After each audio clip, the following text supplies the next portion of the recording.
Hi friends, இங்கே பாருங்கள், நம்ம மஞ்சள் செடியில் தை மாதமே மஞ்சள் எடுக்கணுமா இருந்தது. பொங்கலோட நான் எடுக்கலை. அதை இப்போ அறுவடை பண்ணலான்னு தான் பார்க்குறேங்க. ஊர்லேருந்து இப்போ தான் வந்திருக்கேன். சரி, அது ஒரு வேலை இருக்கே, அதையும் பண்ணிடலான்னு பார்த்தேன். இது பாருங்க, எடுத்திருக்கேன். ஃபுல்லாக வேராக இருக்குங்க. அந்த வேருங்களை நம்ம இப்படி பண்ணோன்னா அப்படியே மஞ்சள் வாசமாக இருக்குங்க.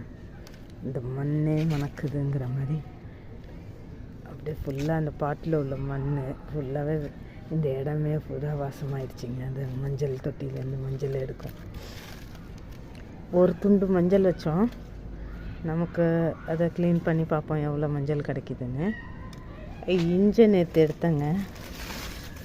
இவ்வளோ பர்ஸு இஞ்சி நட்டோம், சின்ன இஞ்சியாக. நமக்கு ஒரு 50 கிராம் 50 கிராம் போல் இஞ்சி கிடச்சிருக்கு. அதேமாரி ஒரு துண்டு மஞ்சளை நட்டோம். ஆனால் மஞ்சள் கொஞ்சம் 1/4 கிலோ போல் இருக்க மாதிரி இருக்குது. அது ஃபுல்லாக க்ளீன் பண்ணி எடுத்த பிறகு நான் காமிக்கிறேங்க. ஓகே ஃப்ரெண்ட்ஸ், தேங்க்ஸ் ஃபார் வாட்சிங். ஹாய் ஃப்ரெண்ட்ஸ், இந்த பாருங்க, மஞ்சள் அறுவடைன்னு சொன்னால இன்றைக்கி. இதான் மெயின் தண்டு கிழங்கு.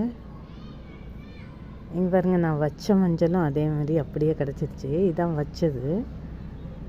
பொங்கல் டைமில் கிடைக்கும்ல, அதை எடுத்து வச்சுங்க. இது விதை மஞ்சள்லாம் கிடையாது. எனக்கு எவ்வளோ மஞ்சள் கிடச்சிருக்கு பாருங்கள். ஒரு 1/4 கிலோ கிட்ட மஞ்சள் கிடச்சிருக்கு.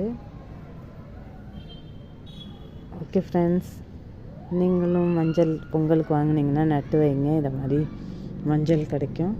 ஓகே ஃப்ரெண்ட்ஸ், தேங்க்ஸ் ஃபார் வாட்சிங்.